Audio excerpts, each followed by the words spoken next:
Hello everyone, welcome to our channel यशोधगरी always educational. आज हम बात करेंगे प्रोबेबिलिटी 03 में classical theory of probability, classical definition of probability.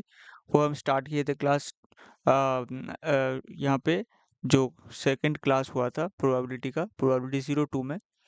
ये जो थर्ड क्लास है उसमें हम देखेंगे कि आगे का जो भी प्रॉपर्टीज़ है प्रोबेबिलिटीज़ क्लासिकल डेफिनेशन की ऊपर कुछ क्वेश्चंस देखेंगे, किस तरीके से क्वेश्चंस को सॉल्व किया जाता है, सैम्पल स्पेस कैसे बनाया जाता है, सैम्पल स्पेस बना के कैसे फेवरेबल केसेस हम लेके सॉल्व कर सकते हैं। उससे पहले थोड़ा सा रिकैप देते हैं कि classical definition of probability actually कहता क्या है। एक्चुअली अगर आप देखोगे कि क्लासिकल डेफिनेशन ऑफ प्रोबेबिलिटी या क्लासिकल प्रोबेबिलिटी जो होता है वो एक्चुअली बताता क्या है, ये अगर आप देखना चाहते हो तो मैं आपको बताता हूँ कि अगर आपके पास एलिमेंटरी इवेंट्स है, सारा जो भी है वो ऑल आर एलिमेंटरी इवेंट्स, और साथ ही साथ अगर आपके पास इक्वली लाइकली है, all elementary events are equally likely, तो यहाँ पे आपके पास total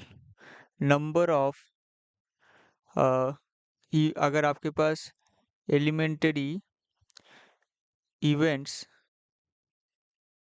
in the sample space. अब सैम्पल स्पेस क्या होता है? सैम्पल स्पेस मतलब टोटल जितना सारा पॉसिबल केसेस बन सकता है एक इवेंट के लिए, एक रैंडम एक्सपेरिमेंट के लिए, वो अगर आप एक सेट में रखते हो तो उसको सैम्पल स्पेस बताते हैं हम सब लोग। तो अगर वो नंबर n है तब आप अगर लेट्स से आप एक ई या एक इवेंट डिफाइन कर रहे हो, एक इवेंट ठीक है, एक पर्टिकुलर इवेंट है और उसका या प्रोबेबिलिटी निकाल रहे हो, प्रोबेबिलिटी ऑफ ई, तो आप उसको लिखोगे n of E divided by n, जहाँ पे n ऑफ ई आपके पास है number of favourable cases, number of favourable cases for the event E. तो ई इवेंट के लिए जितना सारा फेवरेबल केसेस है वो अगर आप डिफाइन कर रहे हो तो आप उसको ऐसे डिफाइन करोगे, ठीक है। तो यहाँ पे बेसिकली जो आपके पास क्लासिकल डेफिनेशन है वो ये है, ठीक है। Probability of E equal to N of E divided by N, मतलब नंबर ऑफ, अब इसको ऐसे भी लिख सकते हो या ऐसे भी आप याद रख सकते हो कि कोई भी अगर आप प्रोबेबिलिटी निकाल रहे हो, प्रोबेबिलिटी ऑफ एनी इवेंट, तो आप उसको ऐसे लिख सकते हो कि number of favourable cases, favourable cases divided by total possible cases, ठीक है। तो basically this is the definition of classical probability, ठीक है। अब इसके बाद हम देखेंगे कि यहाँ पे मतलब ऑलरेडी हम देख चुके हैं प्रीवियस वीडियो में कि प्रोबेबिलिटी ऑफ ई जो होता है वो 0 और 1 के बीच में रहता है। कैसे रहता है? मैं आपको बताया था कि एन ऑफ ई जो है, एन ऑफ ई जो है अगर वो श्योर इवेंट है तो उसका, उस केस में अगर कोई भी एक श्योर इवेंट है तो उस केस में अगर आपके पास कोई भी एक श्योर इवेंट है तो उस केस में आपका एन ऑफ ई हो जाएगा एन के इक्वल, ठीक है। एन ऑफ ई आपका एन का इक्वल हो जाता है।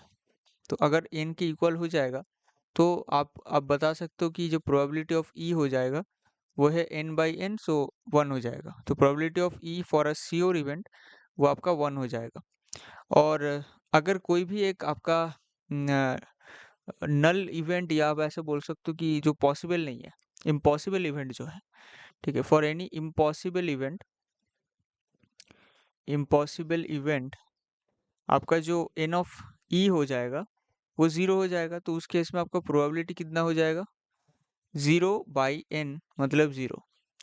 तो प्रोबेबिलिटी ऑफ ई हो जाएगा आपका 0।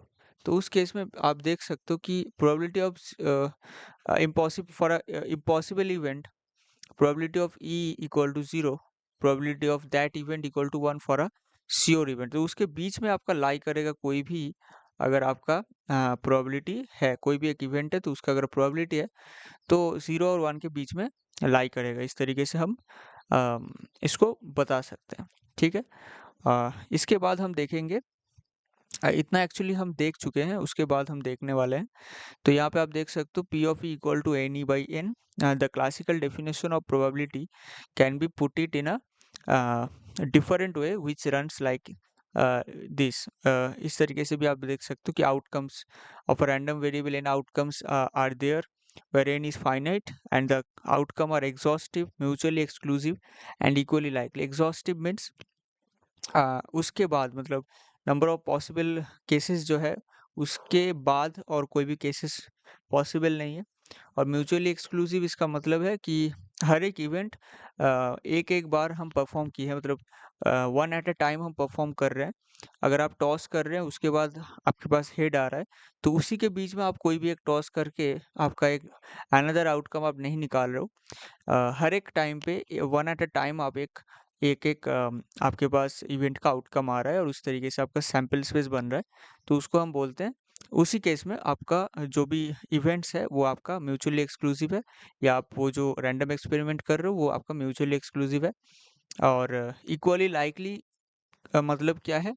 इक्वली लाइकली मतलब है कि हर एक पॉसिबिलिटी हर एक इवेंट का एज अ आउटकम होने का पॉसिबिलिटी इक्वल है, तो उस केस में आपका इक्वली लाइकली बनता है।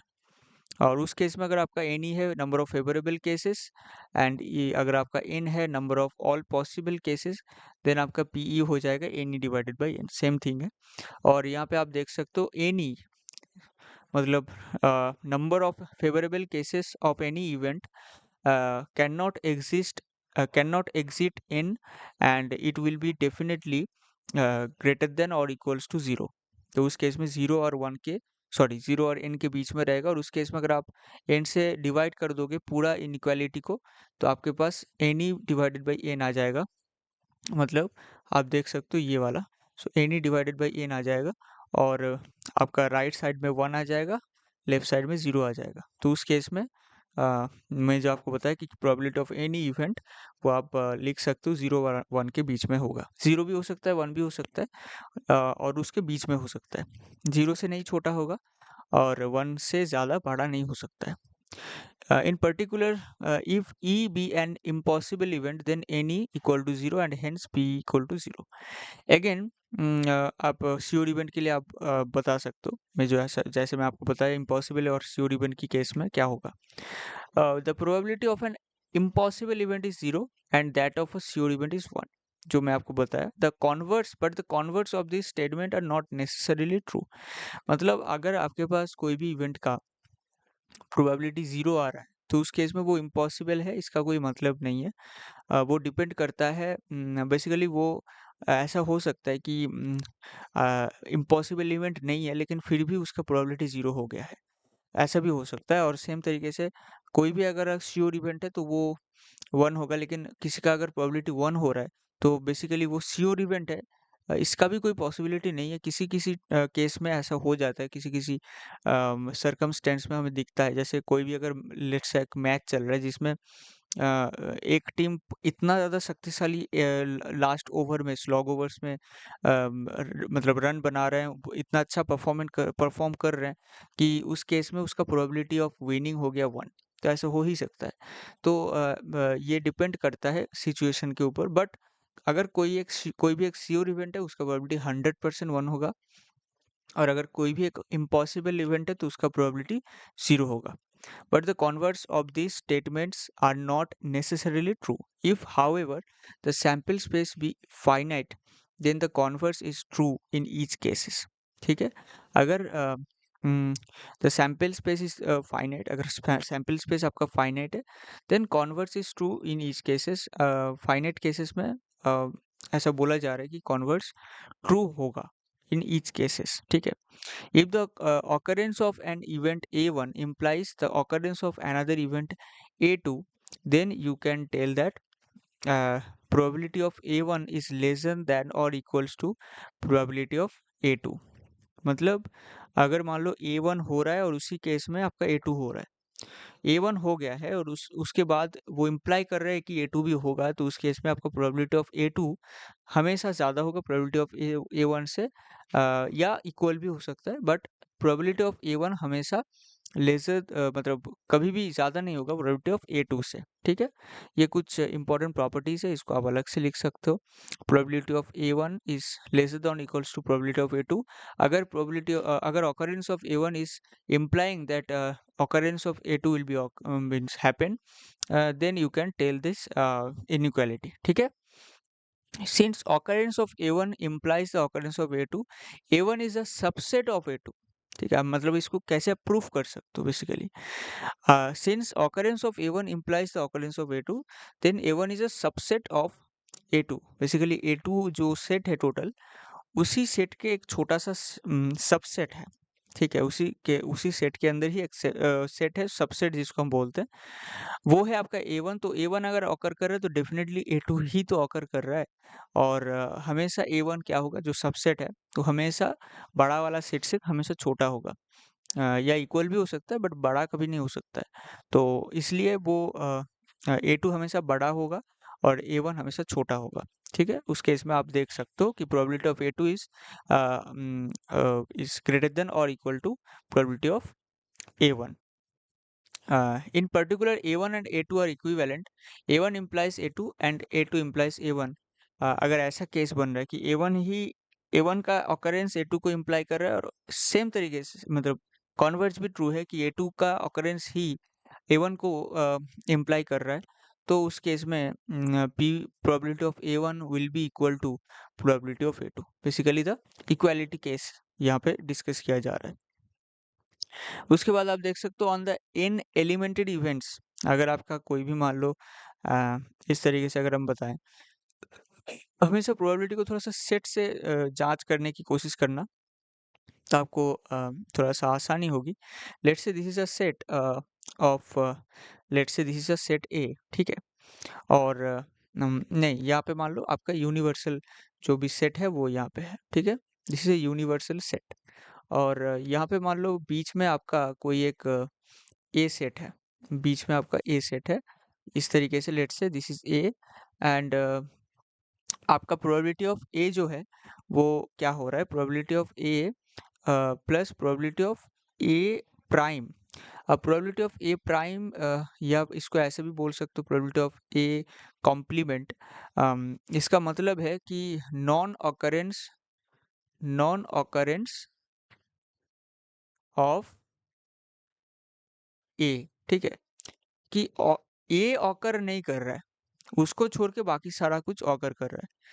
तो उस चीज़ को हम इस तरीके से डिनोट करेंगे, वो जो होगा वो 1 होगा, ठीक है? Basically this is the theorem, या आप इसे पूछ सकते हो सिद्धांत है ये एक। तो ये एक सिद्धांत है जिसको आपको याद रखना है। अब इसको प्रूफ कैसे करोगे वो मैं आपको बताता हूँ। Let's say this is a set ए और यहाँ पे बहुत सारे एलिमेंट्स हैं, और ये है आपका ए प्राइम, मतलब ए छोड़ के बाकी सारा कुछ है। तो हमेशा और हमेशा हम ये जानते हैं कि as much as the concept of sets are concerned, A plus A prime will be universal set, ठीक है? और यूनिवर्सल सेट को आप इस तरीके से एस से भी रिप्रेजेंट कर सकते हो, अगर आप प्रोबेबिलिटी से मैच करके चल रहे हो तो। एस मतलब आपका सैंपल स्पेस है, कोई एक सैंपल स्पेस है। तो definitely probability of A1 will B, अब एक्चुअली इसको ऐसे लिख सकते हो आप, इस तरीके से लिखो कि एन ऑफ ए मतलब number of elements present in A and number of elements present in others region without A will be equal to S, मतलब सैंपल स्पेस जो है। तो यहाँ पे अगर आप डिवाइडेड बाय एन करोगे, अगर आप यहाँ पे डिवाइडेड बाय एन करोगे, यहाँ पे N A divided by N plus N of A prime divided by N will be N of S, you can write it like N of S divided by N, ठीक है? तो basically this is what is this is nothing but probability of A, this is nothing but probability of a, so probability of a plus this is nothing but probability of a prime, and this is what is this is probability of a sure event, ठीक है? ये एक sample space है ना, तो उसका probability, sample space जो है उसका प्रोबेबिलिटी तो 1 है, क्योंकि ये यूनिवर्सल सेट है। तो अगर आप सैंपल स्पेस का प्रोबेबिलिटी देखोगे वो तो 1 ही होगा ना। तो क्योंकि उसमें सारा कुछ मतलब this is the extreme, this is the extreme, this is the extreme. So इस केस में तो कोई चिंता ही नहीं है, कोई दुविधा ही नहीं है। हमेशा प्रोबेबिलिटी ऑफ सैंपल स्पेस या यूनिवर्सल सेट या प्रोबेबिलिटी ऑफ श्योर इवेंट जिसको हम बोलते हैं, वो हमेशा 1 होगा, वो हमें ऑलरेडी पता है। तो इसकी जगह पे अगर आप 1 रख दोगे तो आपका प्रूफ आप कर सकते हो। Probability of A plus probability of A prime will B 1, ठीक है? अ, तो ये क्या है? इसको हम बोलते हैं ए कॉम्प्लीमेंट। इस तरीके से आप पढ़ सकते हो, ए कॉम्प्लीमेंट। इसका मतलब सिंपली है कि ए ऑकर नहीं कर रहा है, ए को छोड़ के बाकी सारा कुछ ऑकर कर रहा है, ठीक है? बाकी सारा कुछ ऑकर नहीं कर रहा है, मतलब कुछ और ऑकर कर रहा है, बट ए ऑकर नहीं कर रहा है, ठीक है? तो ये आपका प्रूफ बन गया। फिर आपका नेक्स्ट बन रहा है यहाँ पे, आप देख सकते हो।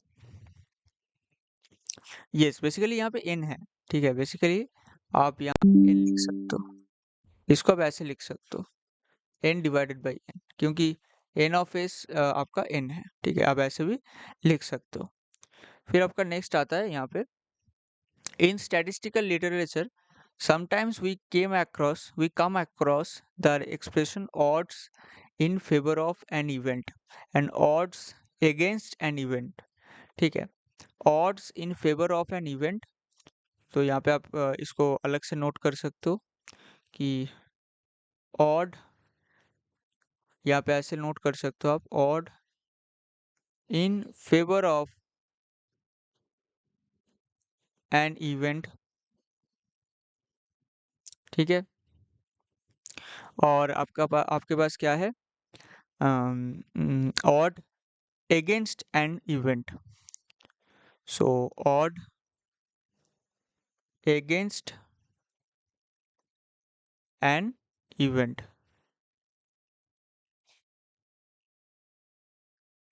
तो ये जो दो सेंटेंस है, नॉट सेंटेंस, इस to phrases.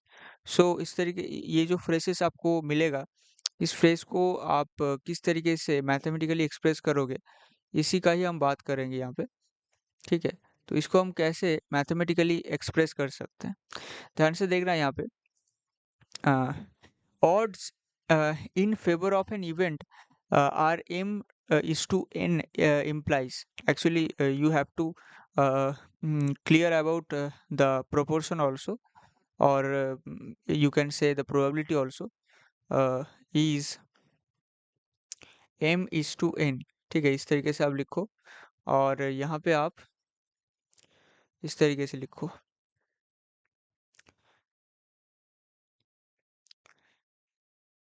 is m is to n। तो इसका मतलब क्या है, मैं आपको बताता हूँ। यहाँ पे अगर आप देखोगे, इसका मतलब है आपका m divided by m plus n, अगर आपका फेवर में है, और अगर आपका अगेंस्ट में है तो आपका वो होगा 1 minus m divided by m plus n, ठीक है?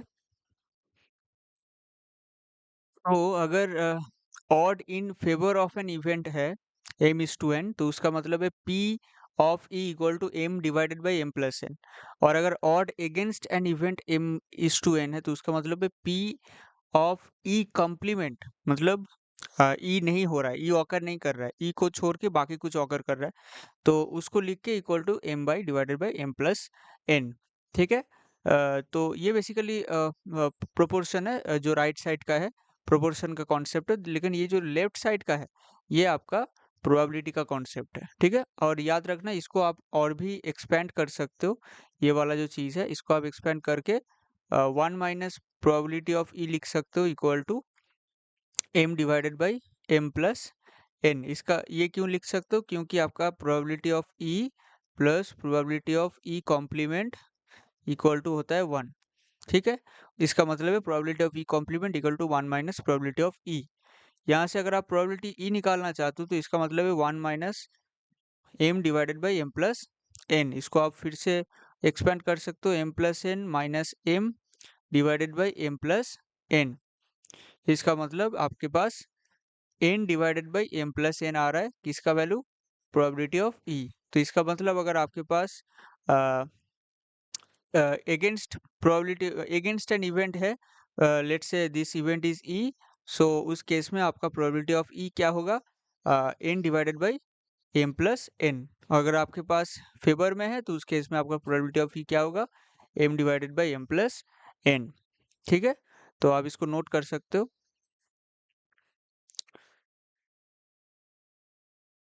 स्क्रीनशॉट ले सकते हो। चलिए अब चलते हैं नेक्स्ट टॉपिक में। What are the probabilities of obtaining odd number, an odd number and a multiple of 3 in the throw of a fair die? ठीक है, एक बार अगर आप डाई को फेयर थ्रो कर रहे हो तो उस केस में आपका यहाँ पे क्वेश्चन दिया जा रहा है कि आपका प्रोबेबिलिटी कितना होगा ऑब्टेनिंग एन ऑड नंबर। एक ऑड नंबर अगर आप ऑब्टेन करना चाहते हो तो उस केस में आपका प्रोबेबिलिटी कितना बनेगा, और अगर आप मल्टीपल ऑफ 3 यूज़ करना चाहते हो उस केस में आपको प्रोबेबिलिटी कितना बनेगा। ठीक है, आई थिंक यहाँ पे साउंड ठीक-ठाक आ रहा है। यस, सो उस केस में आपका प्रोबेबिलिटी कितना बनेगा ये आप कोशिश करना। यहाँ पे आपका स्क्रीन पे क्वेश्चन है, दिस इज़ द क्वेश्चन। तो आप कोशिश करना, फिर हम आपको सॉल्यूशन और डिस्कशन स्टार्ट कर रहे हैं उसका सॉल्यूशन। इसको कैसे आप इसको सॉल्व कर सकते हो उसके बारे में डिस्कस करते हैं। ठीक है? तो आई थिंक आप कोशिश कर लिए होंगे। अब हम डिस्कस करते हैं कि probability of an odd number and probability of a multiple of 3। अगर आप एक डाई को थ्रो कर रहे हो तो उस केस में उसका प्रोबेबिलिटी कितना बनेगा। दो आपके पास फेवरेबल केस के बारे में डिस्कस करना होगा। एक-एक करके हम सॉल्व करते हैं। फर्स्ट हम एक नंबर का सॉल्व करते हैं, लेकिन उससे पहले हमें थोड़ा-सा प्रोबेबिलिटी जो मतलब एक्चुअली जो रैंडम एक्सपेरिमेंट है उसके बारे में थोड़ा-सा आपको सोचना पड़ेगा। What is the random experiment is the random experiment is a throwing of a fair die. तो आपके पास एक फेयर डाई है, मतलब इक्वली लाइकली केस में आपका फेयर डाई जो वर्ड है उसको यूज़ किया जाता है। तो आप अगर उसको थ्रो कर रहे हो एक ही बार, तो उस केस में आपका जो सैंपल स्पेस बनेगा उसको आपको पहले निकालना है, फिर आपका नेक्स्ट बनेगा। तो सैंपल स्पेस क्या बनेगा, 1 2 3 4 5 6।